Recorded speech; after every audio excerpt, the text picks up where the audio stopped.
এই যে আমাদের আপা, সবচেয়ে বড় আপা, খুব মিষ্টি হাসি ওনার। এই যে ভাবি, আমি নিজে নাকি মারিয়া, বড় ভাবি, উনি সবসময় সুন্দরী। এই যে আমার আপা, যে আজকে বাসে জার্নি করে আসছে।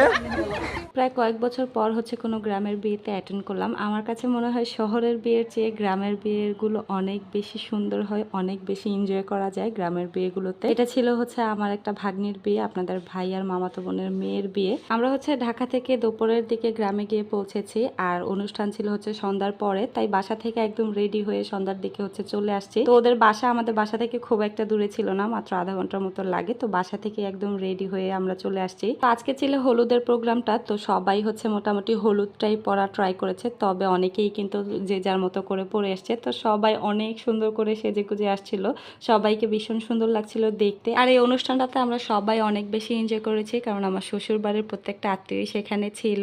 অনেক সময় দেখা যায় অনেকের কর্মব্যস্ততার কারণে সবার সাথে সবসময় দেখা হয়ে ওঠে না, কিন্তু ঈদের পরপর অনুষ্ঠানটা হওয়ার কারণে সবারই ছুটি ছিল, তাই সবাই হচ্ছে অনুষ্ঠানটাতে অ্যাটেন্ড করতে পেরেছিল। আর আমাকে এই ভিডিওগুলো আমার একটা দেবর করে দিচ্ছিল, আর ও আমাকে অনেক বেশি লেকপুল করছিল, তাই আমরা সবাই হাসাহাসি করছিলাম ওকে নিয়ে।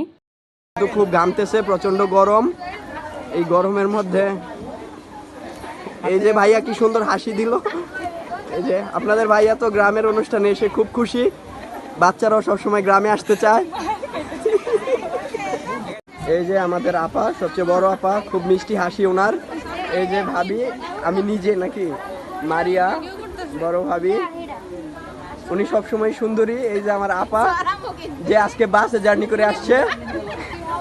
দেখলেন তো ও আমাদের সবাইকে কিভাবে হাসাচ্ছিল, আমরা তো ওর কাণ্ডগুলো দেখে সবাই অনেক হাসছিলাম। আর আমরা সবাই একসাথে হলে এভাবে এনজয় করতে থাকি। এখন এক একজন এক এক জায়গায় থাকার কারণে সব সময় একসাথে হয়ে ওঠা হয় না, তবে এই বিয়ের অনুষ্ঠানটার কারণে আমরা সবাই একসাথে হতে পেরেছি, অনেক বেশি এনজয় করেছি, অনেক বেশি ভালো লাগছিল। তো এখানে বর বউয়ের হলুদ দেওয়ার পর্ব শেষ, এখানকার সবাই হচ্ছে চলে গিয়েছিল, জায়গাটা বেশ ফাঁকা হয়ে গিয়েছিল, তাই আমি হচ্ছে কিছু ফটো সেশন করে নিলাম। আমাকে হচ্ছে অনেকগুলো ছবি তুলে দেওয়া হয়েছে। আর এই হচ্ছে আমার কিউট ভাগ্নি, যার আজকে হলুদ ছিল। এটা হচ্ছে আমার বড় যা, আর এটা হচ্ছে আমার একমাত্র ননাস।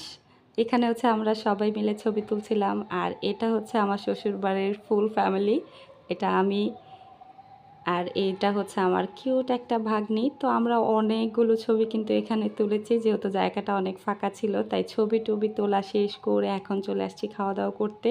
তো খাওয়া দাওয়ার জায়গাটাতে একটু লাইটিং কম ছিল, তাই হয়তো ভিডিওটা একটু অন্ধকার দেখা যাচ্ছে। আর এই হলুদ প্রোগ্রামের জন্য হচ্ছে তেহেরি রান্না করা হয়েছে, তেহেরিটা অনেক বেশি মজা হয়েছিল। তো অনেক বেশি রাত হয়ে গিয়েছে, খাওয়া দাওয়া শেষ করে হচ্ছে এখন বাসায় চলে যাব। তো আজকের ভিডিও এখানেই শেষ করে দিচ্ছি। আল্লাহ হাফিজ।